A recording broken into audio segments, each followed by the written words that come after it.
December 2024, and Storm Dara was heading for the British Isles, and the Isle of Man was in the centre of its path. Storm Dara is going to sweep in off the Atlantic Ocean. It'll be wet and windy widely, with disruption possible. The Northern Islands, the Isle of Man and western Scotland, the wind continues to pick up. Weather forecasters warned of widespread disruption, with damage to buildings and winds of up to 80 miles per hour. In the amber warning area, up to 80 miles per hour in some spots. That's enough to blow down trees, cause travel disruption, create dangerously large waves around the coasts as well. Storm Dara will start to show its hand into western areas through the afternoon and evening. Gales developing widely and steady and heavy rain, which in places may cause some localised flooding.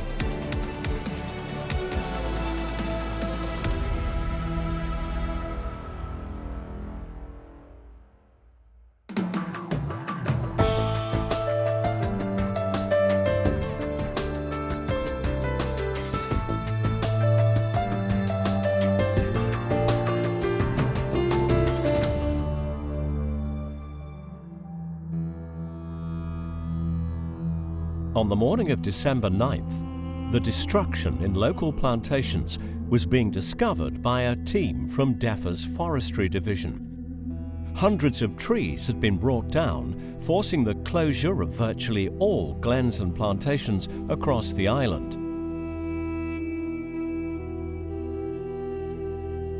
From the air, the scale of the damage can be seen.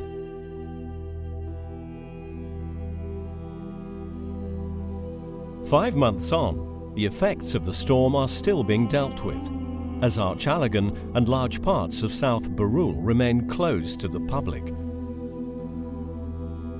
And also underway is the largest ever tree harvesting operation that the Isle of Man has ever seen.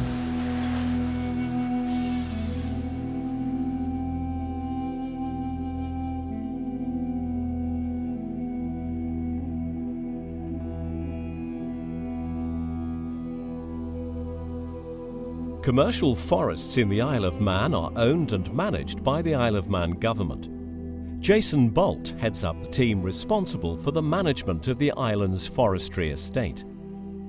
Yeah, a lot of it is the age of our plantations. They're getting to a point where they're very even age in structure, composition and species. So they're pretty much sort of 20 years ago that a lot of this should have been proactively managed. So what we're seeing now is the effect of some of these increasing storm occurrences affecting the forest. Once they start to lose their wind stability, then the damage becomes more prolific. And this, I understand, was from an unusual direction. Yeah, so particularly in Archallagan here and South Barrule, the north-northeast storm in December, Storm Dara, that's what created the most of the storm damage in this area. The storm that we had earlier this year, that had sort of some impact, but not to the same extent. While Jason Bolt and his small team were faced with unprecedented damage to the estate, the scale of the damage was unmanageable for the locally based forestry team. But with tens of thousands of tons of prime timber lying on the ground, and many more hectares of forests now exposed to further damage from future storms, Bolt and his team embarked on an ambitious project to clear large parts of the forestry estate and export the timber off-island. It obviously took us by surprise. Our usual harvesting programme is nowhere near the areas and the volumes that are having to be removed at the moment from the storm. So the challenges were of trying to find a way of dealing with the amount of timber that we had that had been felled and that needed to be felled as a result, whilst trying to get the plantations reopened to the public so they can enjoy them as soon as possible. So, like I say, our usual harvesting programme throughout the season is nowhere near. It's only, well, this harvesting that we've had to do is probably 7 times the amount that we would normally do in a year, the volume we've had to deal with. So we had to sort of think a little bit more outside the box, something that we haven't done before, and use experienced operators from the UK who've got the specialist equipment and skills and the ability to look at our timber, how to harvest it, and with the view of, as people will know, exporting it to viable markets in the UK. Well, the opportunities are the timber exporting. That's actually bringing in a realistic amount of income to the department. How have you found the reception to Manx timber across the water? It's most favourable. We've had people visiting the island, and we've had feedback from the mills in the UK and the end users, and they've all been very positive about the quality of the timber that we have here. It's been very well received generally right across the market for our end users. The island's plantations are more commonly recognised as recreational areas, with a wide range of activities taking place.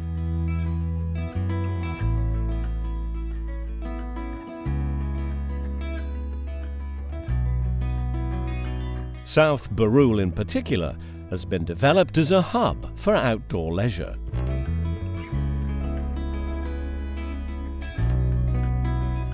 So South Barrule remains open. There's some local restrictions, and the Coffee Cottage in 8 Man and Laser Mayhem remain open as usual, open for business, and will continue to do so right throughout the operations which are shortly to commence up there. Here the operation for the harvesting is pretty much finished now, and we are hoping that the harvester will shortly move post-TT. We'll be starting in South Barrule. But here it will remain closed just for a short while longer whilst we remove the timber because of the lorries that are accessing constantly throughout the week. The conflict with the public would be too great, so we decided we'll keep that until the harvest, until all the forwarding and all the haulage has been completed.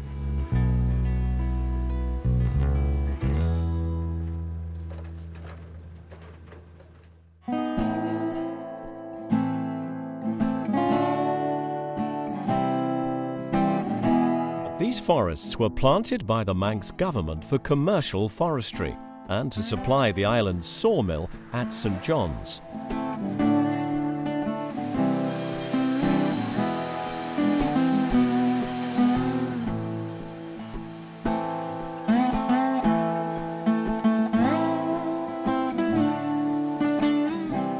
So obviously the Isle of Man has, for a long time now, it's had its own sawmill.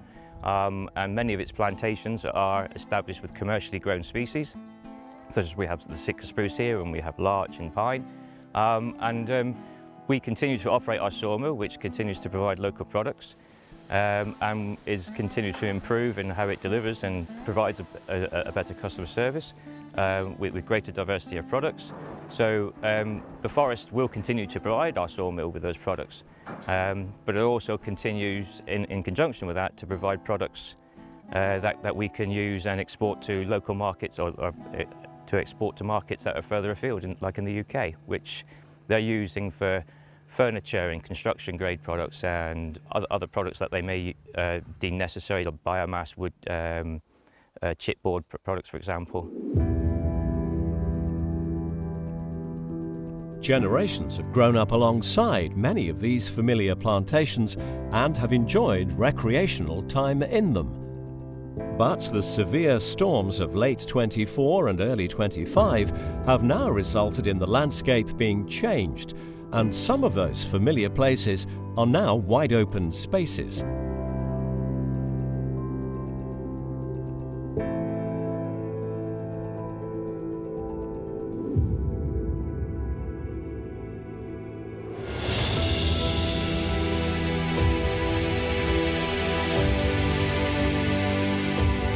But as areas are cleared, Jason Bolt and his team continue the work to replant both commercial species and areas of broadleaf saplings.